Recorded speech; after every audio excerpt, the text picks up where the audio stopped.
Tidak boleh mengedepankan yang namanya kepentingan pribadi, ya.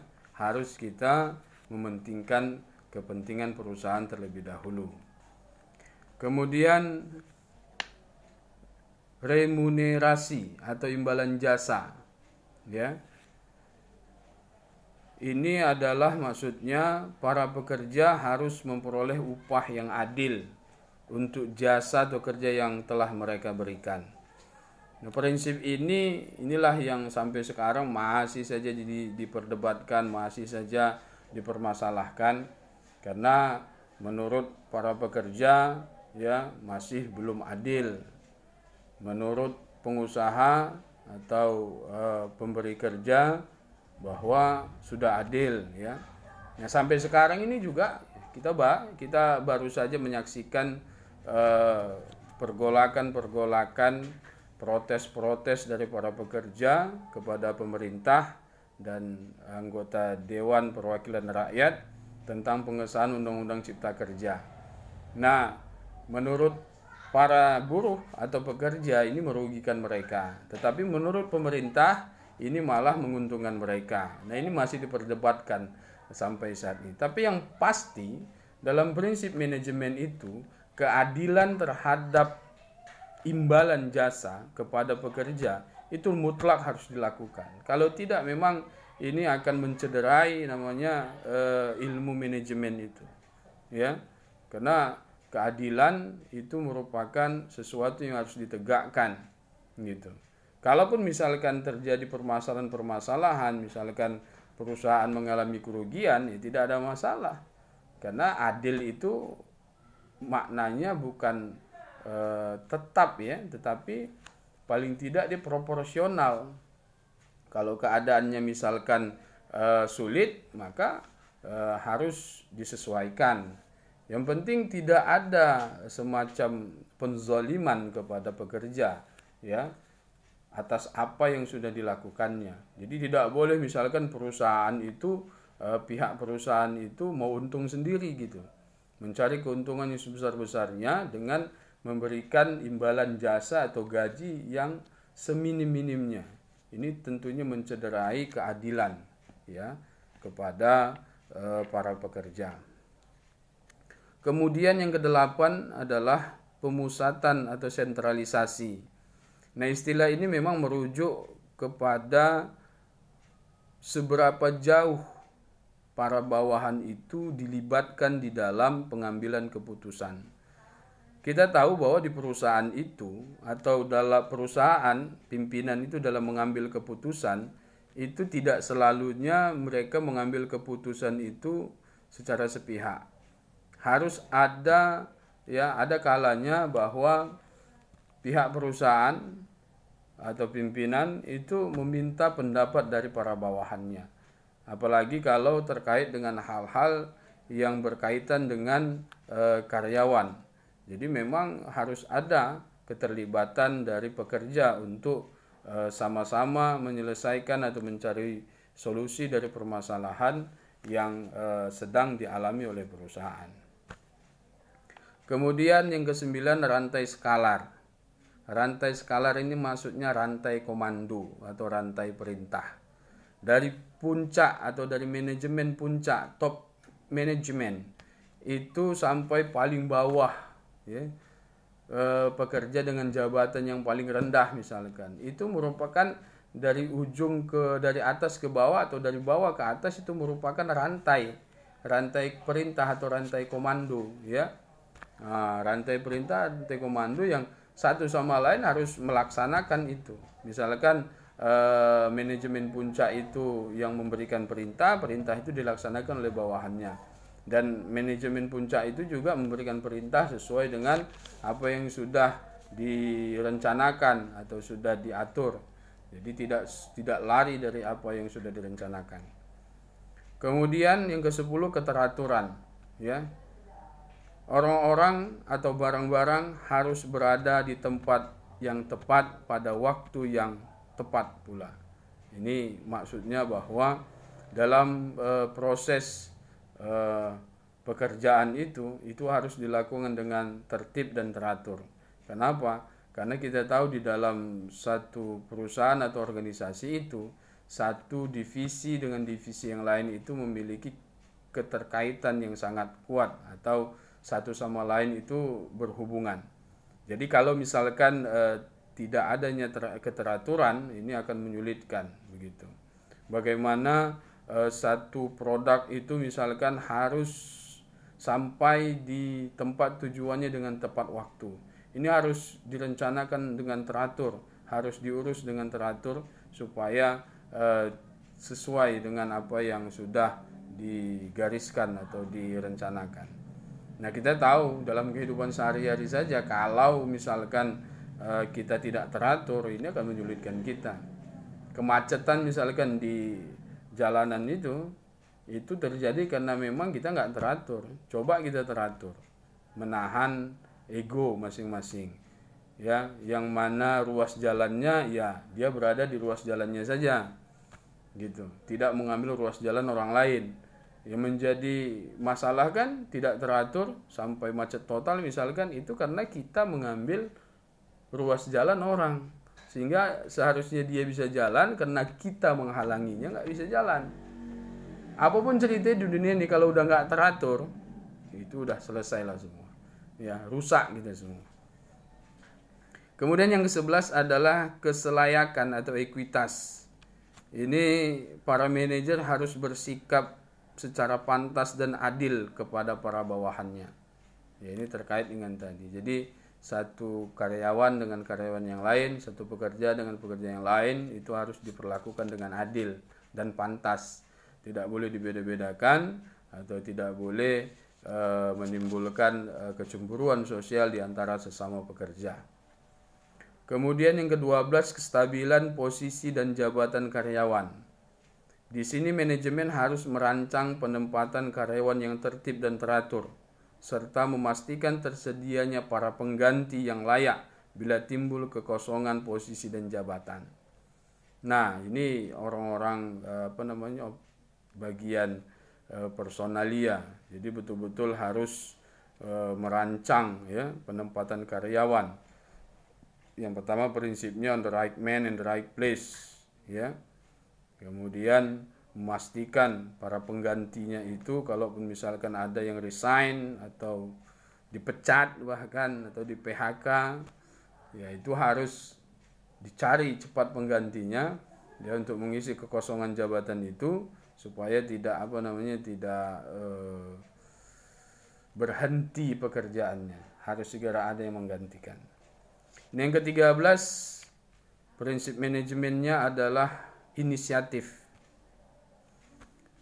Apa maksud dari inisiatif ini?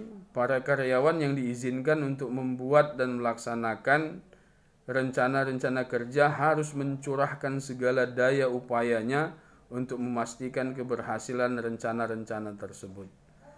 Jadi di sisi karyawan, di sisi pekerja itu harus memiliki sikap atau sifat atau perilaku inisiatif, ya. Tapi tentunya inisiatifnya itu inisiatif yang menguntungkan perusahaan, jangan inisiatif yang malah merugikan. Kalau ini dilakukan, ya, inisiatif yang merugikan, ya ini lebih baik dia nggak usah berinisiatif. Tapi inisiatif yang menguntungkan gitu loh, ya, inisiatif yang betul membawa kepada hal yang baik bagi perusahaan. Termasuk bahwa dia memiliki sifat sense of belonging, ya, memiliki punya rasa memiliki. Jadi walaupun dia hanya sebagai pekerja atau karyawan, tetapi dia menganggap bahwa perusahaan itu adalah milik dia gitu, ya. Nah, tentunya kalau sudah milik dia, kita ambil positifnya, dia akan menjaga. Dia tidak akan membuat perusahaan itu menjadi bangkrut, ya. Perusahaan itu menjadi sulit, tidak. Malah dia akan mengembangkannya. Seperti layaknya misalkan rumah kita. Rumah kita itu nggak ingin kita rusak, selalu ingin kita jaga, kita rawat bagaimana supaya tetap bisa berdiri dengan kokoh misalkan. Itu sense of belonging. Yang ke-14 Ini bahasa asing ini. Esprit de corps. Maksudnya adalah semangat korps dan semangat kekeluargaan. Dalam prinsip manajemen yang terakhir ini dimaksudkan adalah untuk menumbuhkan atau menumbuh kembangkan semangat kebersamaan akan membangun keselarasan dan persatuan dalam organisasi. Ya, kalau di satu organisasi atau perusahaan itu satu dengan yang lain itu sudah punya keterikatan seperti keluarga, ini akan berefek kepada semakin meningkatnya persatuan ya di dalam pekerjaan. Jadi kalau sudah sifatnya bahwa menganggap bahwa ini keluarga, berarti kekompakan itu akan terjalin. Suatu masalah atau suatu perkara yang diselesaikan dengan sikap persatuan atau kekompakan itu akan selesai dengan sebaik-baiknya atau sebagus-bagusnya. Kenapa? Karena kalau sudah masing-masing menganggap atau menghargai satu dengan yang lain ya, sopan dengan yang lain, kemudian tidak mengutamakan egoisnya ya, antara pekerja dengan pengusaha itu tentunya akan duduk bersama menyelesaikan segala macam permasalahan ya dengan santai gitu. Nah, ini gunanya bahwa di dalam ilmu manajemen menerapkan esprit de corps ya, semangat kekeluargaan gitu. Itu dia. Oke, baik. Itu sedikit pembahasan tentang baru masuk kepada pendekatan klasik. Nah, sekarang kita masuk kepada pendekatan kuantitatif ya. Apa sih pendekatan kuantitatif itu? Pendekatan kuantitatif itu melibatkan ya penggunaan statistik, model-model optimasi, model-model informasi, kemudian simulasi komputer dan berbagai teknik kuantitatif lainnya. Jadi memang ini merupakan pendekatan untuk mencari solusi matematika dan statistika yang diciptakan pertama kali sebenarnya untuk memecahkan masalah-masalah militer dalam Perang Dunia Kedua. Ya, pendekatan kuantitatif ini. Nah, dalam pendekatan kuantitatif ada dua bidang ya yang yang menggunakan manfaat dari pendekatan kuantitatif. Yang pertama, model kuantitas pemesanan ekonomis atau economic order quantity, dikenal dengan EOQ ya. Ini dapat membantu para manajer menentukan jumlah barang persediaan atau inventory yang optimal. Nah, masing-masing dari hal-hal yang disebutkan ini adalah contoh penggunaan teknik-teknik kuantitatif dalam membantu proses pengambilan keputusan. Nah, satu lagi bidang yang mengambil manfaat dari pendekatan kuantitatif ini adalah TQM atau Total Quality Management. Ya. Apa Total Quality Management itu? Total Quality Management adalah sebuah falsafah manajemen yang sepenuhnya berfokus pada upaya-upaya perbaikan secara terus-menerus atau continuous improvement. Nah, dan kemampuan menjawab dengan cepat berbagai kebutuhan dan harapan pelanggan.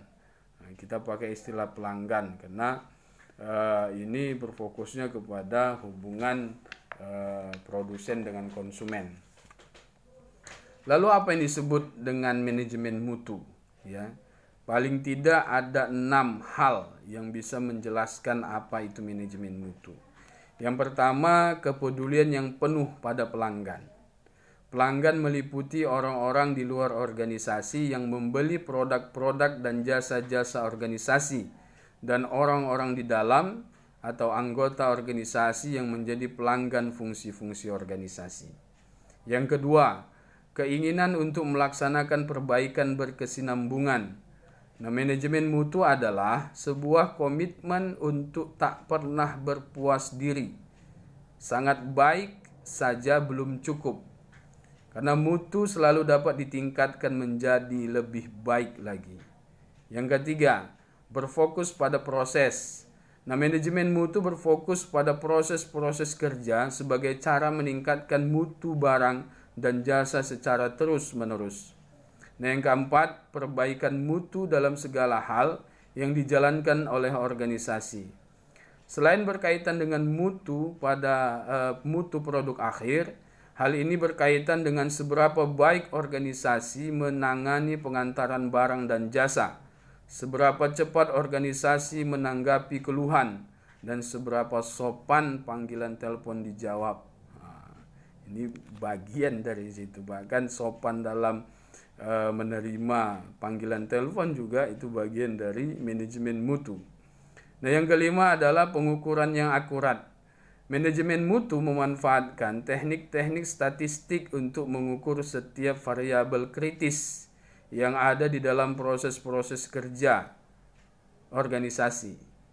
Nah, hasil-hasil pengukuran ini kemudian dapat dibandingkan dengan seperangkat nilai acuan untuk mengetahui adanya masalah. Melacaknya hingga ke akar dan menghilangkan sebab-sebabnya. Nah, yang keenam, pemberdayaan karyawan. Manajemen mutu melibatkan orang di dalam berbagai proses perbaikan. Tim-tim karyawan seringkali dilibatkan di dalam program-program pengelolaan mutu sebagai sarana pemberdayaan bagi mereka untuk menemukan dan mengatasi berbagai masalah. Itu mengenai 6 hal yang bisa menjelaskan apa sebenarnya yang disebut dengan manajemen mutu. Baik, kita masuk kepada pendekatan yang ketiga, yaitu pendekatan perilaku atau dikenal dengan organizational behavior atau OB, ya. Pendekatan ini memiliki kontribusi terpenting dalam kajian-kajian Hawthorne, ya. Nah, perilaku organisasional atau organizational behavior itu sebuah bidang kajian ilmu yang menelaah tindakan-tindakan perilaku orang yang bekerja di sebuah organisasi. Nah, kajian-kajian Hawthorne itu adalah serangkaian studi yang dijalankan dalam periode antara tahun 1920-an sampai tahun 1930-an yang membuka cakrawala baru, ya, mengenai perilaku kerja individu maupun kelompok. Ya,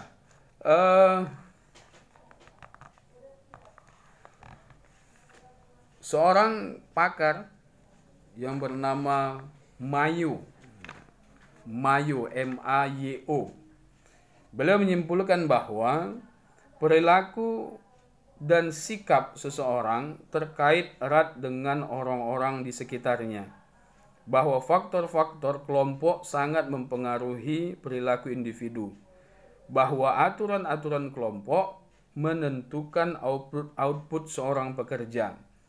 Dan bahwa ketimbang aturan-aturan kelompok, sikap kelompok, dan rasa aman di dalam kelompok, uang merupakan faktor yang tidak terlalu berperan dalam menentukan output kerja.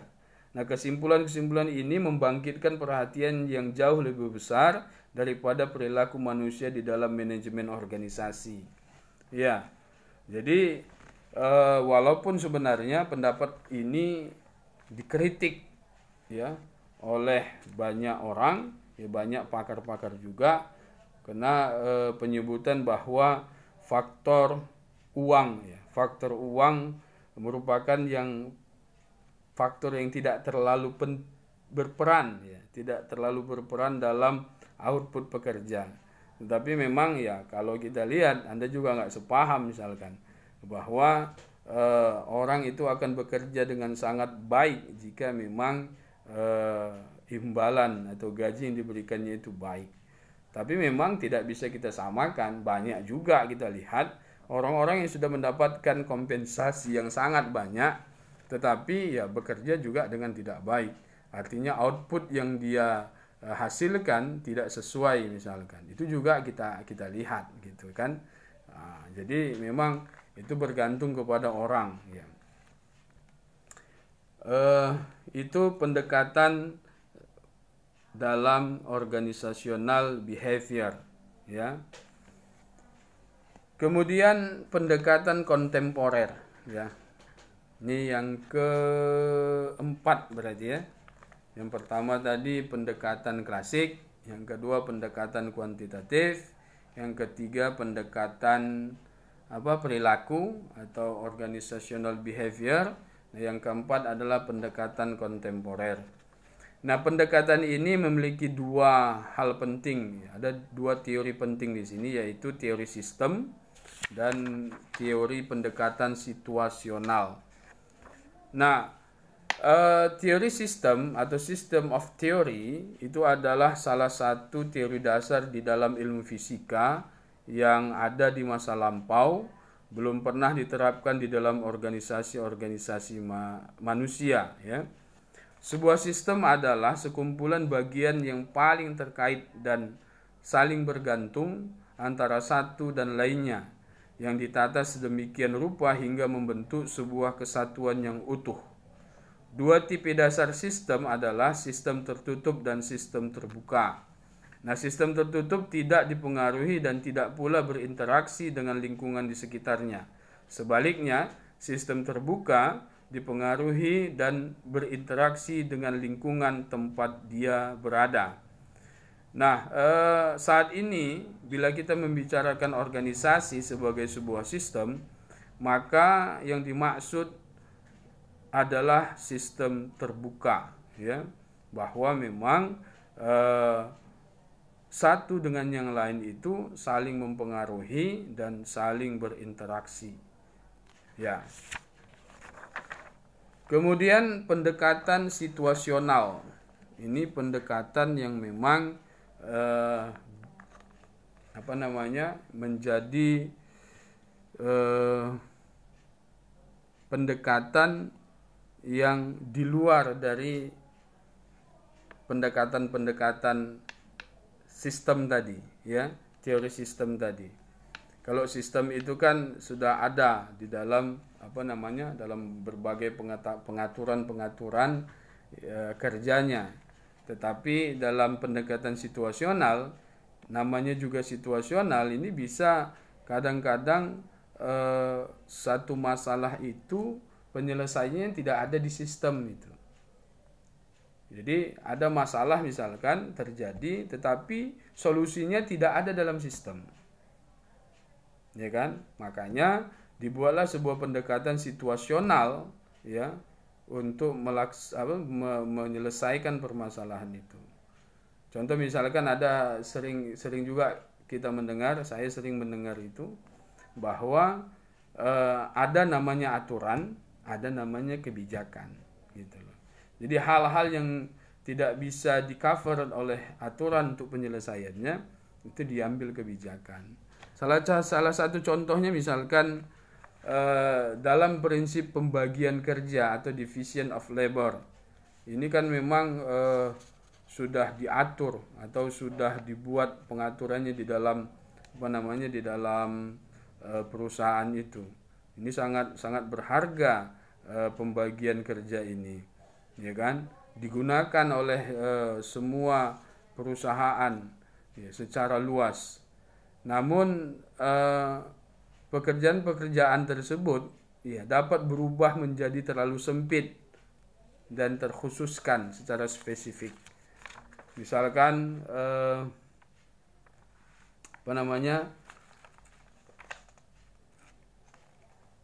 birokrasi membutuhkan dalam banyak situasi ya, namun dalam berbagai situasi lainnya bentuk-bentuk struktur yang luas dapat berfungsi lebih efektif. Nah, manajemen memang tidak dapat didasarkan pada prinsip-prinsip dasar yang kaku ya, yang berlaku sama di dalam segala keadaan. Nah, situasi-situasi yang berbeda dan cepat berubah mengharuskan para manajer menggunakan beragam pendekatan dan teknik. Nah, pendekatan situasional atau contingency approach menyatakan bahwa setiap organisasi bersifat unik menghadapi situasi-situasi yang berlainan atau contingencies dan membutuhkan cara pengelolaan yang berbeda-beda. Ya. Jadi antara satu dengan yang lain tidak satu organisasi dengan organisasi yang lain tidak selamanya harus sama dalam melakukan pendekatan-pendekatannya. Contoh misalkan apa saja variabel-variabel situasional ya yang mungkin saja berbeda antara satu dengan yang lain. Contoh misalkan dalam hal ukuran organisasi ya. Dengan bertambah besarnya organisasi, maka permasalahan-permasalahan koordinasi pun menjadi bertambah kompleks. Jadi semakin besar dia organisasinya, permasalahan koordinasi itu semakin kompleks. Nah, sebagai contoh misalkan tipe struktur organisasi yang cocok untuk perusahaan dengan 50.000 karyawan, kemungkinan besar sangat tidak efisien atau tidak cocok bila diterapkan di perusahaan yang hanya memiliki 50 orang karyawan. Ya. Jadi tipe strukturnya itu pasti disesuaikan dengan jumlah karyawannya. Tipe struktur organisasi atau perusahaan dengan 50.000 karyawan itu nggak cocok lah digunakan untuk tipe organisasi yang perusahaan cuma 50 karyawan. Nah, ini harus disesuaikan. Itu maksudnya situasional tadi, disesuaikan. Jadi teori itu ada. Tetapi teori itu secara umum memang bisa digunakan kepada perusahaan manapun. Tetapi yang mana teori yang sesuai dengan organisasi atau perusahaan itu yang tahu. Mana yang cocok dengan dia. Nggak bisa sama. Tapi misalkan kalau dalam hal-hal yang general atau umum, misalkan gaji karyawan, kalau dia misalkan sudah berbadan hukum perseroan terbatas, itu memang diatur, pemerintah juga ikut serta dalam mengatur itu, sehingga disesuaikan dia. Itu saja pun berbeda. UMP setiap wilayah gitu kan itu berbeda. Jadi penerapan itu disesuaikan dengan kondisi, situasi di dalam perusahaan. Kemudian teknologi untuk pekerjaan-pekerjaan rutin. Nah, untuk mencapai tujuannya, sebuah organisasi pasti akan menggunakan berbagai teknologi. Nah, penerapan teknologi organisasi untuk membantu pekerjaan-pekerjaan rutin, ya, ini membutuhkan dukungan struktur organisasi, gaya kepemimpinan, dan sistem pengawasan yang berbeda dengan yang dibutuhkan bagi penerapan teknologi untuk pekerjaan-pekerjaan khusus. Ya, jadi tingkat penggunaan teknologi di dalam perusahaan itu juga menyebabkan perbedaan-perbedaan ya penerapan teori-teori manajemen tadi. Ya. Kemudian ketidakpastian lingkungan. Ini merupakan variabel situasional yang populer di dalam pendekatan situasional. Ketidakpastian lingkungan. Ini berbagai ketidakpastian yang ditimbulkan oleh perubahan-perubahan lingkungan akan mempengaruhi proses manajemen. Nah, hal-hal yang biasanya bekerja amat baik di dalam lingkungan yang stabil dan terprediksi boleh jadi sama sekali tidak cocok untuk diterapkan dalam lingkungan yang berubah cepat dan penuh ketidakpastian. Jadi ketidakpastian lingkungan itu juga dibutuhkan maksudnya untuk diketahui. Karena kalau satu proses manajemen itu harus membutuhkan kestabilan lingkungan atau kepastian lingkungan. Lingkungan ini maksudnya bisa jadi dengan peraturan pemerintah, kemudian situasi wilayah, ya, sosial masyarakat juga itu bagian dari lingkungan gitu.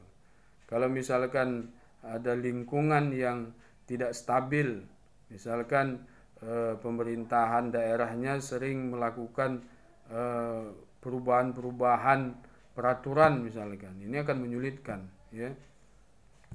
Kemudian yang keempat, yang terakhir, perbedaan-perbedaan individu. Nah, setiap orang atau setiap individu pasti memiliki perbedaan dalam hal kemauan untuk maju, ya, untuk otonomi, untuk toleransi terhadap kerancuan dan harapan-harapan tentunya. Nah, perbedaan-perbedaan ini merupakan faktor pertimbangan yang sangat penting bagi para manajer dalam memilih teknik-teknik memotivasi orang, menerapkan gaya kepemimpinan, dan bagaimana desain berbagai pekerjaan. Di dalam pengelolaan sumber daya, yang paling sulit adalah sumber daya manusia. Saya sudah sampaikan itu di awal. Nah, ini membutuhkan gaya kepemimpinan dan gaya memotivasi mereka supaya mereka itu bisa menghasilkan output kerja yang baik. Nah, butuh pendekatan situasional di sini karena setiap orang itu berbeda-beda. Nggak bisa kita terapkan satu gaya motivasi kepada orang yang berbeda. Kita mesti memiliki perbedaan gaya motivasi kepada mereka. Nah, ini yang dimaksud dengan pendekatan situasional, ya. Terkadang dalam hal-hal tertentu di dalam perusahaan kita harus mencari solusi-solusi sesuai dengan kondisi atau situasi yang ada. Kita tidak bisa menerapkan secara keseluruhan, ya, tidak bisa kaku. Kenapa? Karena memang kehidupan manusia itu fleksibel. Ya, ada naik turun, ada ke kanan ke kiri. Jadi kita harus tahu, ya, seorang manajer itu harus tahu bagaimana menempatkan satu pendekatan terhadap satu permasalahan. Saya pikir itu saja pemaparan saya untuk pembahasan sejarah manajemen hari ini. Saya pikir kita cukupkan, dan Anda harus ingat tadi di tengah-tengah saya ada memberikan Anda tugas mandiri. Dan saya harapkan Anda bisa menyelesaikannya dengan baik, dengan sesuai dengan arahan dan perintah saya, ya, tidak keluar dari sana, karena kesesuaian perintah dan arahan dari saya itu merupakan salah satu faktor diterima atau tidaknya tugas Anda. Ya, sekali lagi ini semua adalah bentuk pembelajaran, kita sama-sama belajar, tidak perlu merasa bahwa yang saya berikan itu sulit, karena saya sudah mengukur Anda pasti mampu, ya. Saya sudah mengukur bahwa Anda pasti mampu melaksanakan tugas yang saya berikan, tidak sulit, ya. Gunakan berbagai referensi, silakan, ya. Tujuannya adalah untuk Anda supaya memahami, paling tidak memahami dua peristiwa besar di dalam sejarah manajemen. Terima kasih, itu saja pemaparan dari saya. Kalau ada hal-hal yang mau didiskusikan nanti kita lanjutkan di grup WhatsApp. Terima kasih. Nasrun minallah wa fathun qarib wa basyiril mu'minin. Assalamualaikum warahmatullahi wabarakatuh.